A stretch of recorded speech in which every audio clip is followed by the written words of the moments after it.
ଆସନ୍ତୁ ଛୋଟ ପ୍ରାର୍ଥନା କରି ଆମେ ବାକ୍ୟ ନିକଟକୁ ଯିବା। धन्यवाद धन्यवाद धन्यवाद पवित्रमय परमेश्वर प्रभु, धन्यवाद करोछि राजा तुम महान पवित्र नाम को। परमेश्वर पिता प्रभु दया करो, तुम आम समस्त को ए मीटिंग रे जड़ित कराइल, धन्यवाद दउछि राजा प्रभु। आज दिन रे प्रभु तुम लोक मान को क्यों आहार तुम देवाक चाहुछ, क्यों मानना तुम मान को दे तृप्त करने चाहुछ, ताहा तुम प्रदान कर राजा प्रभु। मो पापी दिनहीन अयोग्य राजा, मोर कौन योग्यता नहीं जे मु तुमर वाक्य को आनी पारिबे प्रभु। तुम मते साहाय्य कर, मोर मुख रे तुम कथा को राजा प्रभु। मो ऊपर गोटे पापी तुम व्यवहार करोछ, तुम धन्यवाद राजा प्रभु। जो विषय आज तुम्हें कहको चाहुछ ताहा जेमते हम समस्त बुझी पारिबु आम जीवन रे मध्य कार्य लगाई पारिबु, एथिमे दया कर। सो महिमा प्रशंसा गौरव तुमको दे प्रभु जीसु का बहुमूल्य नाम रे मांगु छी बापा, आमेन।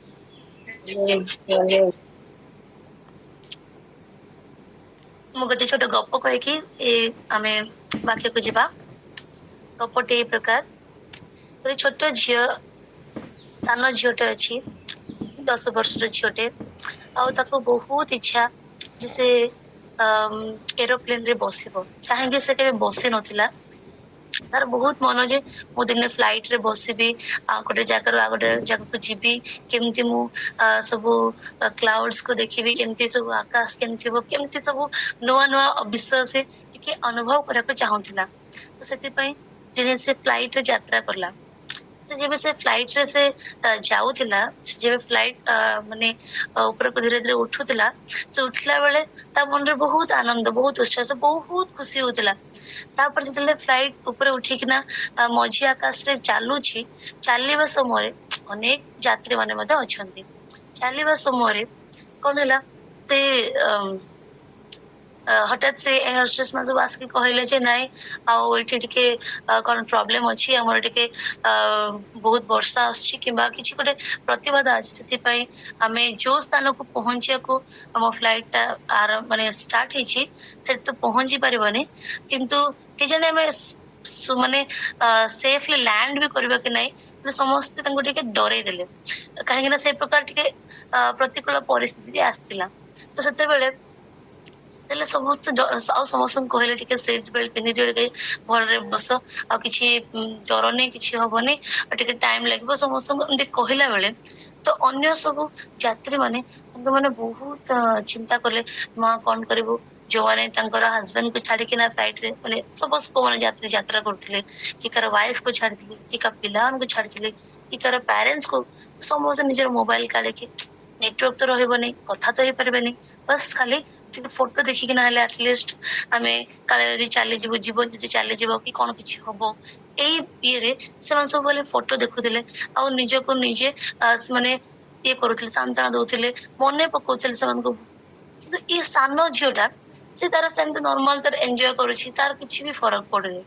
आ प्रभु को अनुग्रह रे से फ्लाइट किछि भी हेलानी, से गोटे पाखो गोटे एयरपोर्ट रे भले लैंड कला, चले लैंड कला, समस्त गाड़ी सेठो ओले गले, ओलेला परे फ्लाइट रू सेठी गोटे सांबादिक बसथिले, जर्नलिस्ट। तो से कोन देखिले जे ये जो झियोटा ये तो किछि भी डरे नै, ताको जे पचारले जे आमे तो सब डरिक ना थिलु, आमे समस्त बहुत चिंता करथलु, फैमिली को मन पकोथलु, आ तुमे तो पूरा निर्भय रे थिलो, तुमको किछि डर भी नथिला, तुमको कोन डर नथिला जे फ्लाइट ता किछि हेइ जिवो ताहाले तुमरो कोन हबो।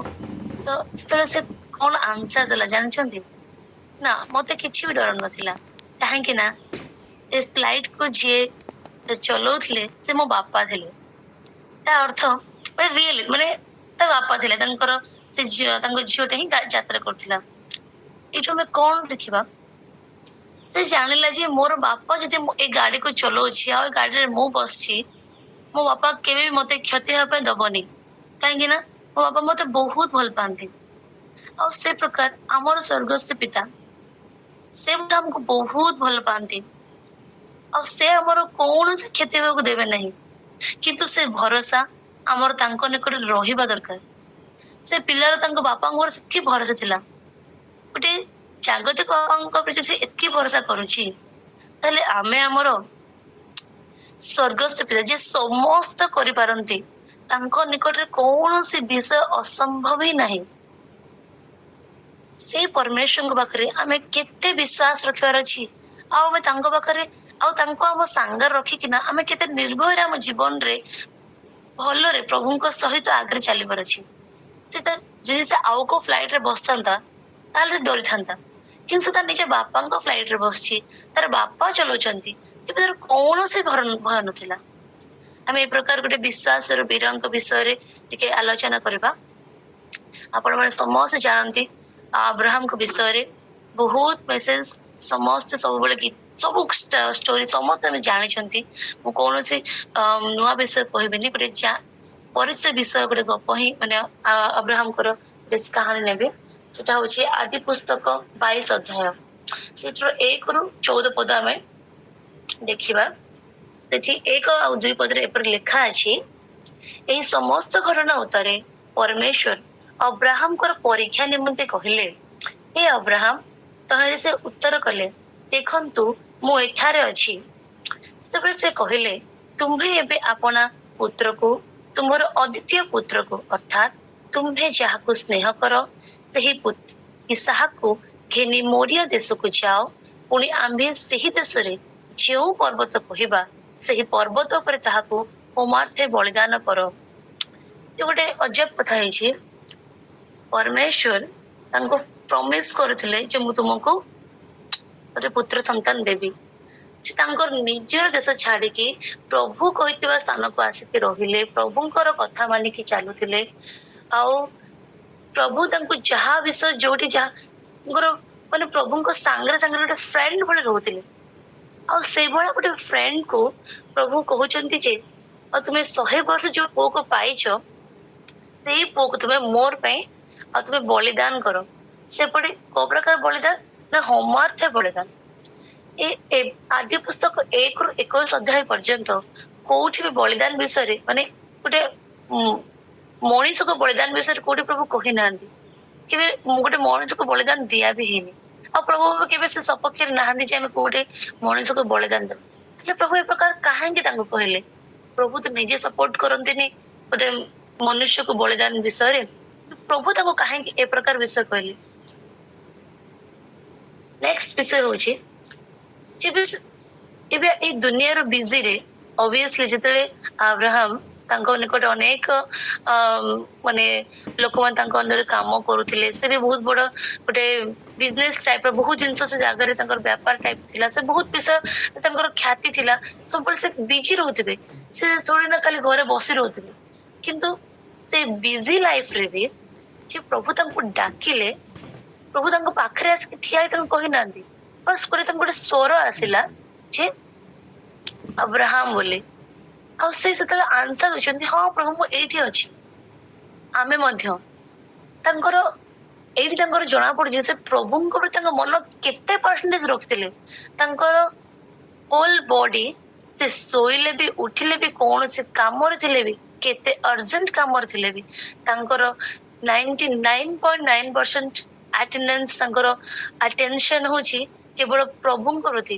କୋଉ ମୁହୂର୍ତ୍ତରେ ପ୍ରଭୁ କିଛି କହିବେ କି, ଆଜି କିଛି ମୋ ପାଇଁ ଆସିବ କି, ଆଜି ପ୍ରଭୁ ମୋ ପାଇଁ କିଛି କଥା ରଖିଛନ୍ତି କି, ତାଙ୍କର ସବୁବେଳେ 99.9% ତାଙ୍କର ସବୁବେଳେ ପ୍ରଭୁଙ୍କ ପାଖରେ ଥିଲା। ତେବେ ଯେବେ ପ୍ରଭୁ ତାଙ୍କୁ ଡାକିଲେ ଆବ୍ରାହମ ଆବ୍ରାହମ, ସେ ସାଙ୍ଗେ ସାଙ୍ଗେ ହଁ ପ୍ରଭୁ ମୁଁ ଅଛି, ଏଇଠି ଅଛି ବୋଲି ଆନ୍ସର ଦଉଛନ୍ତି। ଏଇଟା ଆମେ ତାଙ୍କଠୁ ଶିଖିବାର ଅଛି ଫାର୍ଷ୍ଟ ବିଷୟ। ସେକେଣ୍ଡ ବିଷୟରେ ପ୍ରଭୁ ତାଙ୍କୁ ଯେତେବେଳେ କହିଲେ କି ତୁମକୁ ତୁମ ପିଲା ତୁମ ପୁଅକୁ ନେଇକି ତୁମେ ଏମିତି ବଳି ଦେବାର ଅଛି, ସେ କିଛି ବି କହିନାହାନ୍ତି, କୌଣସି ସେକେଣ୍ଡ ତାଙ୍କୁ ପଚାରି ନାହାନ୍ତି ଯେ ଆଉ କେମିତି ପ୍ରଭୁ କଣ କହୁଛ, ମାନେ କୌଣସି ପ୍ରକାର ସନ୍ଦେହ ନାହିଁ କି କୌଣସି ପ୍ରକାର ପ୍ରଶ୍ନ ନାହିଁ ମନରେ। ପ୍ରଭୁ କହିଲେ ମାନେ ସେ କାମଟା ହେବାର ଅଛି। ସେ ଏତେ ପ୍ରଭୁଙ୍କୁ ପ୍ରେମ କରୁଥିଲେ ଯେ ତାଙ୍କୁ ଆଜ୍ଞା ମାନୁଥିଲେ। ଆମେ ଜଣଙ୍କ ଆଜ୍ଞା କେତେବେଳେ ମାନିବା, ଆମେ ଜଣଙ୍କର କଥା କେତେବେଳେ ମାନିବା, ଯେତେବେଳେ ଆମେ ତାଙ୍କୁ ସେତିକି ପ୍ରେମ କରିବା। ଗୋଟେ ଆଜ ଅ ଟିଚର, ଗୋଟେ ଟିଚର ହିସାବରେ ମୁଁ ଯାହା ଫିଲ୍ କରିଛି, ମୋ କ୍ଲାସରେ 53 ଷ୍ଟ୍ରେନ୍ଥ ଅଛନ୍ତି। ସବୁ ପିଲା ମୋ କଥା ଶୁଣୁନାହାନ୍ତି, ବଟ କିଛି ପିଲା ଅଛନ୍ତି ମୁଁ ଯୋଉଟା କହିବି ତାଙ୍କୁ ସେଇଟା ଶୁଣିବେ। ସେ ଯୋଉ ବି କଥା ହେଇଯାଉ ତାଙ୍କୁ ସେଟା କନଫର୍ମ ଶୁଣିବେ, କାହିଁକି ନା ସେମାନେ ମତେ ସେତିକି ଭଲ ପାଆନ୍ତି।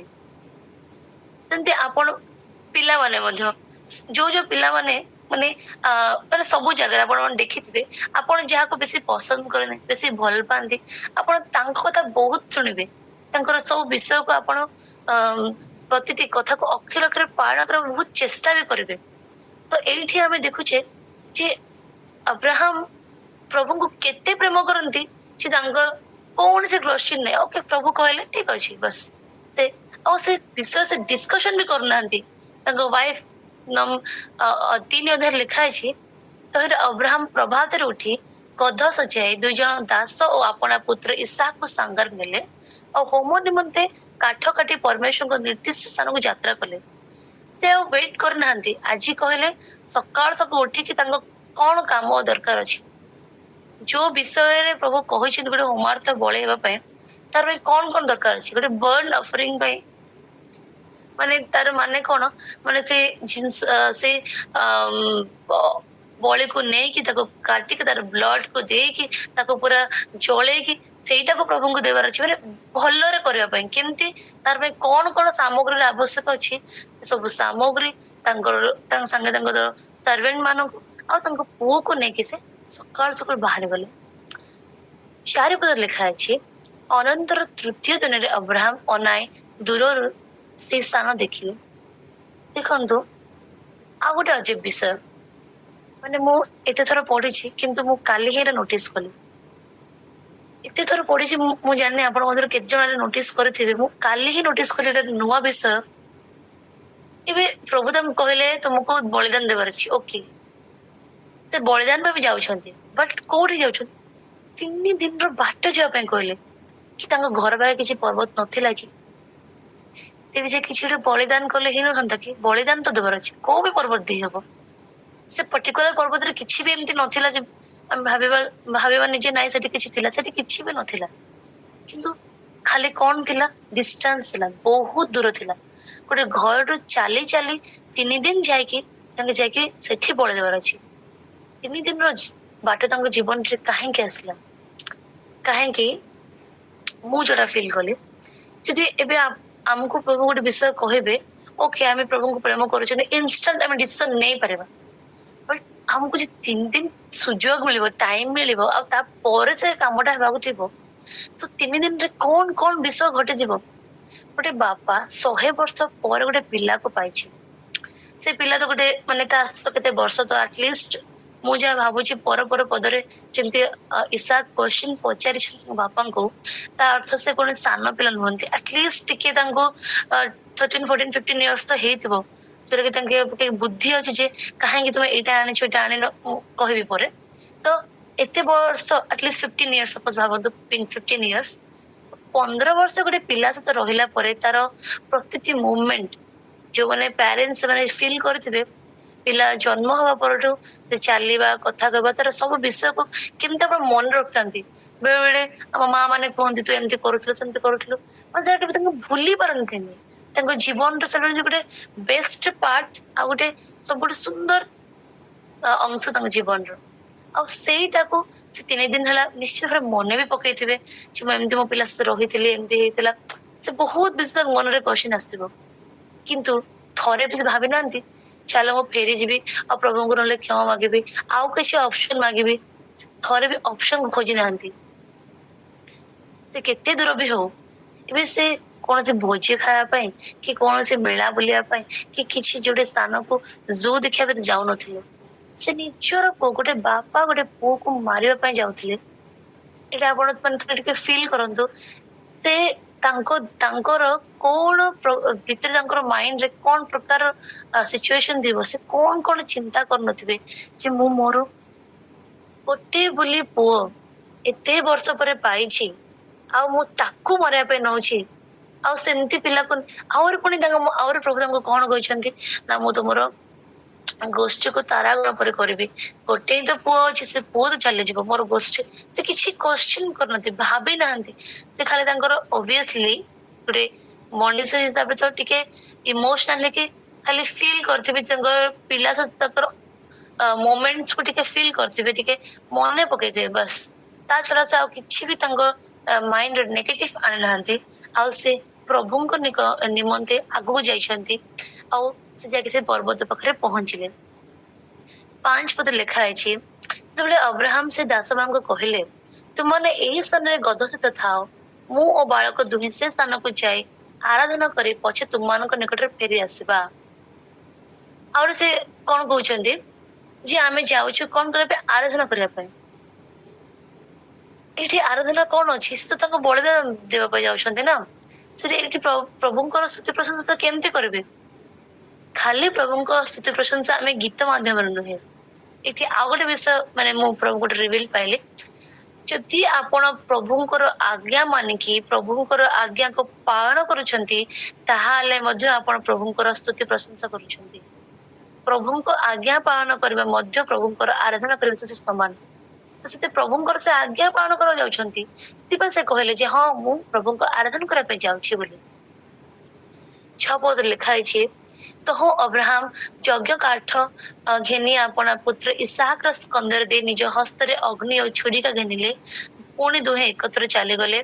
7 ପଦ, ଆଉ ଇସାହାକ ଆପଣା ପିତା ଅବ୍ରାହମକୁ ଡାକି କହିଲା, ହେ ମୋର ପିତ।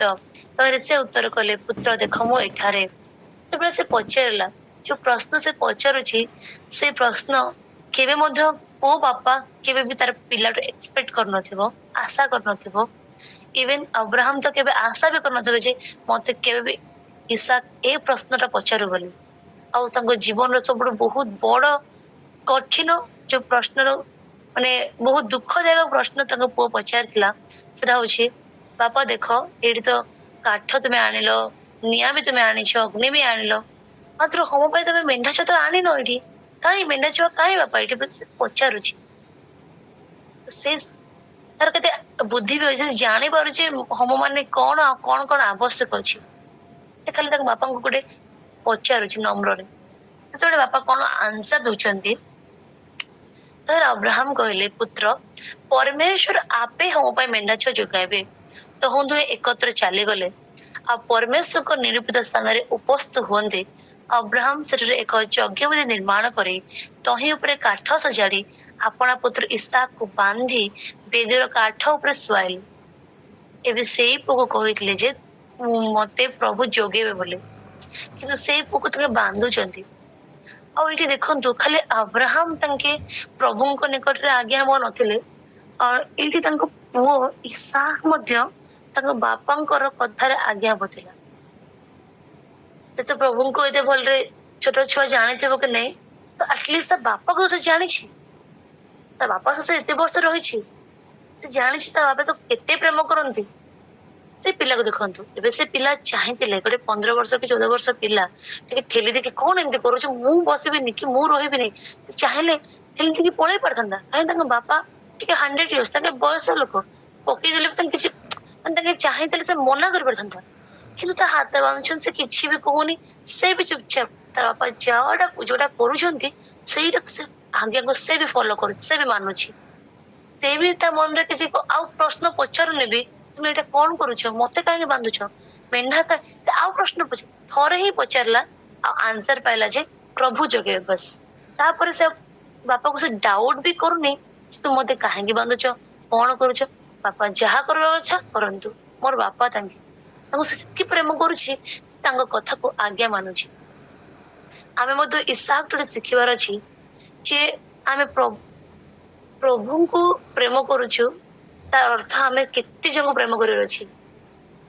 ଆମେ ଯେ ଆମ ପ୍ୟାରେଣ୍ଟସ କୁ, ଆମର ପାଷ୍ଟର କୁ, ଯୋଉମାନେ ଆମକୁ ପ୍ରଭୁଙ୍କ ବିଷୟ ଶିଖାନ୍ତି, ଯୋଉମାନେ ଆମକୁ ଭଲ ଭଲ ବିଷୟ ଶିଖାନ୍ତି, ଟିଚର୍ସ, ଯୋଉ ଏ ସମସ୍ତଙ୍କର କଥାକୁ ବି ଆମେ ଆଜ୍ଞା ପାଳନ କରିବାର ଅଛି। ଖାଲି ଆମେ ପ୍ରଭୁଙ୍କ କଥା ଶୁଣୁଥିବା ଆଉ ଏମାନଙ୍କ କଥା ଶୁଣୁନଥିବା, ତାହେଲେ ବି କିଛି ବି ଲାଭ ନାହିଁ। ଯଦି ଆମେ ଏଇମାନଙ୍କ କଥା ଶୁଣୁଛନ୍ତି, ତାହେଲେ ଡେଫିନେଟଲି ଆମେ ପ୍ରଭୁଙ୍କ କଥା ଶୁଣିବା। ଏଇଠୁ ଆମେ ଦେଖିପାରୁଛନ୍ତି ଯେ ଇସାକ ତାଙ୍କ ବାପାଙ୍କ କଥା କେତେ ଶୁଣିଛି। ଆଉ ଅର୍ଥ ପ୍ରଭୁ ତାକୁ ସାନ ବେଳ ପ୍ରିପେୟାର କରୁଛନ୍ତି, ତୁ ବି କେମିତି ଦିନେ ବଡ ହେଲେ ତୋର ବାପାଙ୍କ ଉପରେ ଗୋଟେ ଜାତିକୁ ଚଳେଇବୁ, ତୋର ମଧ୍ୟ ବହୁତ ବଡ ଗୋଟେ ଗୁରୁ ଦାୟିତ୍ଵ ଅଛି। ଆଉ ତାକୁ ଏବେଠୁ ପ୍ରଭୁ ତାକୁ ପ୍ରିପେୟାର କରୁଛନ୍ତି। ନେକ୍ସଟ 10 ପଦରେ ଲେଖା ହେଇଛି, ଅନନ୍ତର ଅବ୍ରାହମ ହସ୍ତ ବିସ୍ତାରେ ପୁତ୍ରକୁ ବଧ କରିବା ନିମନ୍ତେ ଛୁରିକା ଧରିଲେ। ଏପରି ସମୟରେ ଦେଖନ୍ତୁ, ସେ ୱେଟ ବି କରୁନାହାନ୍ତି, ହେ ପ୍ରଭୁ ମୁଁ ତ ଧରିଲିଣି, ଆଉ କଣ ଆଣିବ କି, ମାନେ ଆଉ ତାଙ୍କ ମାଇଣ୍ଡରେ କ୍ୱେଶ୍ଚିନ୍ ନାହିଁ ଯେ ହଁ ମୁଁ ତ କହିଥିଲି ମୋ ପିଲାକୁ ପ୍ରଭୁ ଯୋଗେଇବେ, ଆଉ ଏବେ କଣ କିଛି ପ୍ରଭୁ ଚମତ୍କାର କରିଦେବେ କି। बोले से वेट करूनांती काम जे बलि देवार अच्छी तो पिला को रखी सारे एवं छुरी नहीं बस काटार अच्छी स्मैश करार अच्छी से केमती करेंगे जमती गोटे फोर्स धरवा तो समान बल प्रयोग करना से प्रकार भाव एक्शन स्टार्ट कले किंतु एवं देखो जदि से मन किसी डाउट था प्रभु केवे आसिक आउ सेकेंड टाइम दे नहांती ठीक अच्छे तो मते मन मत विश्वास संपूर्ण ना सन्देह अच्छी सन्देह टिके भी किसी भी हबनी जमती गोटे बापा पुअर सुस्थ निमंते जीशु निकट को आसते भूत छुड़ा निमंते शिष्य मैंने करें कि तो जीशु को से पचारे मो शिष्य मैंने कहीं किसी कर तुम्हें कर देखेल तब से आंसर देले अविश्वास थे किसी भी माने मो एक्जाक्ट लाइन कहूनी अविश्वास थे किसी भी करहबनी ऑब्वियसली आम पाखे टिके भी गोटे परसेंटेज अविश्वास रही जो कार्य को करने जाऊँ से कार्य केवे सक्सेसफुल हबनी अविश्वास टिके जमी टिके पर खमीर पूरा रोटी को खमीर करदेव से प्रकार माने माने से जो टिके अविश्वास आमर एते विश्वास केते भी था से टिके गोटे ड्रॉप अविश्वास सब विषय को पूरा फ्लप करदेव सेमती पाखे कौन से अविश्वास नथिला पूरा विश्वास सहित गोटे गोटे निष्पत्ति हाँ मु प्रभु को आज्ञा पालन करी बोली ये कार्य भी स्टार्ट कले और भावतु से सब इमोशन केमती थी से प्रभु को केते आज्ञा पालन करते प्रेम कर प्रभु को स्थान कौटी अच्छी से मारिया नेले बोले से समय 11 पदर प्रभु कहते गोटे आवाज आछी शून्य रुझे हे अब्राहम अब्राहम तो से पुनः कहले हाँ प्रभु मुझे शुणी कहतु 12 पदरे कहले तुम्हें ये बालकर प्रतिकूल किसी भी करनी कहीं परमेश्वर प्रति तुमर भय अच्छी बुझिलु प्रभु किसी जाना चाहूली मो मन दुईटा प्रश्न था एक्चुअली जिते फर्स्ट क्वेश्चन था प्रभु अब्राहम को होम बेले कहीं कहले और सेकेंड क्वेश्चन था 3 दिन बाट जावाई कहीं कहले तो फर्स्ट क्वेश्चन आंसर लिखाई प्रभु जाना को चाहूले परमेश्वर प्रति भय अच्छी कि ना ना जे सब ब्लेसिंग पाउले कथा शुणुले टे टेस्ट कले ये मत सतरे भय रखी कि ना आ मोर प्लेस कौटे अच्छी एत वर्ष गोटे पुओ पाई सी पुओ को बहुत उच्च रखी मत पछक रखी ना एबे भी मध्य मु ता जीवन प्रथम स्थान अच्छी प्रभु टेस्ट करुले आ 13 नंबर पदर से प्रभु मेंढा छुआ जगेले आम समस्त प्रभु को झील बाजी बोले कहू कहीं समस्त सब समय जगाती तो यू मुझे दुईटा क्वेश्चन फर्स्ट क्वेश्चन जो प्रभु कहीं होम दिमंते कहले तार फर्स्ट आंसर हूँ तार से क्वेश्चन आंसर हूँ प्रभु जीवन प्रभु प्रभु को भय से देखुले टेस्ट करुले केतकी भय से मत रखी सेकेंड टेस्ट करुले जे से मो मते को प्लेस रखी मु जेमती ता जीवन रे प्रथम स्थान थी से एबे भी मते प्रथम स्थान रखी ना मु पुओ आसिला परे पुओ प्रथम स्थान जाइए मु पछरे पळे आसी और द्वितीय प्रश्न हूँ 3 दिन बाट जावाई कहीं कहले कहीं प्रभु चाहूले पेशेंस देखिए टेस्ट करते ये खाली हाँ हाँ बोली मैंने गोटे गोटे थर निष्पत्ति नहीं ना ए निष्पत्ति से दृढ़ भाव रोचे 3 दिन जाए से गोटे मनीष गोटे समान निष्पत्ति रहीबाटा अर्थ ये जना पड़ू हाँ से सतरे निजर बुद्धि विवेक जाणी प्रभु को पाई ही नहीं और बेले बेले हाँ एमती गोटे जोश रे नहीं जा पर भाव कौन कले सेमती नहीं से कौन सी पश्चाताप भावी ना जोड़ा भी हम प्रभु हम प्रभु रखिले भी प्रभु प्रभु न रखिले प्रभु ही प्रभु से प्रकार हिसाब से प्रभु को प्रेस करना 3 दिन बाटर पेशेंस रखते आमे कौन शिखा आम यू कौन फॉलो करवा फर्स्ट विषय हूँ आम आम जीवन प्रभु को सब प्रथम स्थान देवा आपण मैंने समस्ते छोट रू बड़ पर्यंत निज जीवन रे थरे तो गोटे दिन तो प्रभु को कौन गोटे देखिकी प्रभु को पाखरे कौन गोटे प्रेम को फील करके आपण निकट को आसछंती आपण विजाति आसी परंतु आपण क्रिश्चियन परिवार भी हंतु କିନ୍ତୁ ଏଇଟା ମାନେ ମୁଁ ଫିଲ୍ କରେ ଯେମିତି ଗୋଟେ ପିଲା ବ୍ରାହ୍ମଣ ଘରେ ଜନ୍ମ ହେଇଛି ମାନେ ସେ ବ୍ରାହ୍ମଣ, ସେମିତି ଏଇଟା ଖ୍ରୀଷ୍ଟିଆନ ନୁହେଁ ଆକ୍ଚୁଆଲି। ଏଇଟା ହଉଛି ଯିଏ ପ୍ରଭୁଙ୍କୁ ନିଜ ଜୀବନରେ ଆଦର୍ଶ ଭାବରେ ଫଲୋ କରୁଛି ସେଇ ହିଁ ଆକ୍ଚୁଆଲି ପ୍ରକୃତ ଖ୍ରୀଷ୍ଟିଆନ। ତ ସେଥିପାଇଁ ଆମେ ପ୍ରକୃତ ଖ୍ରୀଷ୍ଟିଆନ ହେବା ପାଇଁ ଆମେ କଣ କରୁଛୁ, ଆମେ କାଉଠି ଜନ୍ମ ହେଇଛି ସେଟା ଆମର ମୂଳ ନାହିଁ। ଆମେ ପ୍ରଭୁଙ୍କୁ କେତିକି ପ୍ରଭୁଙ୍କୁ ପ୍ରେମ କରିକି ଆମେ ଯୋଉ ପ୍ରଥମେ ପ୍ରଭୁଙ୍କୁ ଯୋଉ ଆଦ୍ୟ ପ୍ରେମରେ ତାଙ୍କ ନିକଟକୁ ଆସିଥିଲୁ, ଆଜି ମଧ୍ୟ ଆମେ ତାଙ୍କୁ ସେ ସ୍ଥାନ ଦେଇଛୁ ନା ଆମର ସେ ସ୍ଥାନ ଆଉ କିଏ ନେଇଯାଇଛି। ଦ୍ୱିତୀୟରେ ହଉଛି ଯଦି ଏବେ ଦେଖନ୍ତୁ ବେଳେ ବେଳେ ଆମେ ନିଷ୍ପତ୍ତି ନଉଛେ ନାଇଁ ମୁଁ ପ୍ରଭୁଙ୍କ ବହୁତ ମାନେ ରିଭାଇଭାଲ ମିଟିଂ ଆଉ କୋଉଠି କୋଉଠି ଗଲେ ଆମେ ନିଷ୍ପତ୍ତି ନଉ ଆଜି ଆମ ଜୀବନରେ ଏଇଟା ସବୁ ଆମର ଦୁର୍ବଳତା ଅଛି, ଆଉ ମୁଁ ଏଇ ସବୁ ଦୁର୍ବଳତାକୁ ମୁଁ ଆଜିଠୁ ଛାଡିଦେବି ବୋଲି ଆମେ ବହୁତ ନିଷ୍ପତ୍ତି ନଉ। କିନ୍ତୁ ସତରେ କଣ ଆମେ ସେ ସବୁ ଦୁର୍ବଳତାକୁ 100% ଛାଡି ପାରୁ କି? ଏଇଟା ହଉଛି ସେ 3 ଦିନର ରାସ୍ତା। ଆପଣଙ୍କ ଦୁର୍ବଳତା, ସପୋଜ ଆପଣଙ୍କୁ କେହି ଜଣେ ସବୁବେଳେ ଆପଣଙ୍କ ସହିତ ଝଗଡା ଲାଗୁଛି, ଆପଣଙ୍କ ମାଇଣ୍ଡ କୁ ଡିଷ୍ଟର୍ବ କରୁଛି, ତ ଆପଣ ଚାହୁଁଛନ୍ତି ଯେ ମୁଁ ପ୍ରଭୁଙ୍କ ରହିବି, ମୁଁ ପ୍ରଭୁଙ୍କ ପ୍ରାର୍ଥନା ରହିବି, ମୁଁ ସେମାନଙ୍କ ସହିତ କଳିକଜିଆ କରିବିନି, କି ମୁଁ ସେମାନଙ୍କ କଥାକୁ ମନ ଦେବିନି, କି ମୁଁ ତାଙ୍କୁ ରିପ୍ଲାଏ ଦେବିନି, କି ତାଙ୍କୁ ମୁଁ କ୍ଷମା କରିଦେବି। ଗୋଟେ କ୍ଷମା ବିଶ୍ୱାସ, ମୁଁ ସମସ୍ତଙ୍କୁ ସବୁବେଳେ କ୍ଷମା କରିଦେବି। ତ ଆମେ କେତେ ଦୂର କ୍ଷମା କରିପାରୁଛନ୍ତି? ଆଜି ହଠାତ୍ କ୍ଷମା କରିଦବା, ସେ ଲୋକକୁ ସବୁଦିନ ପାଇଁ କ୍ଷମା କରିପାରିବା କି? ତା ସହିତ ଯାଇକି ପୁଣି ଥରେ ପ୍ରେମରେ କଥା ହେଇପାରିବା କି? କାହାକୁ ଈର୍ଷା କରିବାନି, କାହାକୁ ବହୁତ ବିଷୟ ଅଛି। ଗୋଟେ ମିଛ କଥା ବି ହଉ, ଆମେ ଆମ ଜୀବନରେ କେବେ ମିଛ କହିବାନି, ସବୁବେଳେ ସତ ହିଁ କହିବା। କି ଆମ ଜୀବନରେ ଆମେ ପ୍ରଭୁଙ୍କୁ ପାଇଁ କିଛି ଗୋଟେ ନିଷ୍ପତ୍ତି ଯେ ନଉଛନ୍ତି, ଆମେ କେତେ ଦୂର ସେଥିରେ 100% ଦୂର ରହୁଛନ୍ତି। ଏଇଟା ହଉଛି ସେ 3 ଦିନର ବାଟ। ସେ 3 ଦିନ ଆମର ନିଷ୍ପତ୍ତି କରୁଛି ଯେ ଆମେ କେତିକି ପେସେନ୍ସ ବୋଲି, କେତିକି ଆମର ଯୋଉ କଥାରେ ସ୍ଥିର ରହିକି ପ୍ରଭୁଙ୍କ ପାଇଁ ଆଗକୁ ଯାଉଛନ୍ତି। ତ ଆମ ପ୍ରତ୍ୟେକଙ୍କ ଜୀବନରେ ସେ 3 ଦିନ ନିଶ୍ଚିତ ଭାବରେ ଆସିବା ଦରକାର, ଆଉ ଆମେ ସେଇଠି ପ୍ରଭୁଙ୍କୁ ବିଜୟ କରିବା ଦରକାର।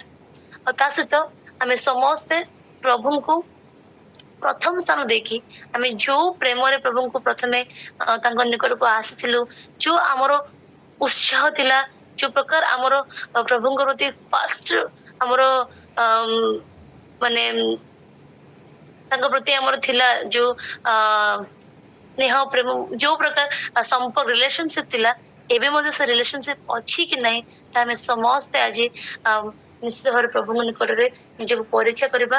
ଆଉ ଆମେ ପ୍ରଭୁଙ୍କୁ ମାଗିବା, ଯଦି ଆମେ ସେ ସମ୍ପର୍କକୁ କୋଉଠି ନା କୋଉଠି ଟିକେ ପରେ ଯଦି ଆମେ ଟିକେ ମାନେ ପଛକୁ ଆସିଛନ୍ତି, ପ୍ରଭୁଙ୍କୁ ମାଗିବା ଯେ ଆମକୁ ତୁମେ ସେ 3 ଦିନର ବାଟ ନିଅ, ଯେ ଆମେ 3 ଦିନରେ ଯେମିତି ସେ ସମ୍ପର୍କ ପୁଣି ଯୋଡି ପାରିବୁ, ଆଉ ତାହା ଯେମିତି କେହି କେବେ ହରଣ କରି ନେବେ ନାହିଁ। ପ୍ରଭୁ ଏ ବାକ୍ୟ ମଧ୍ୟରେ ଆମ ସମସ୍ତଙ୍କୁ ଆଶୀର୍ବାଦ କରନ୍ତୁ। ଆମେନ।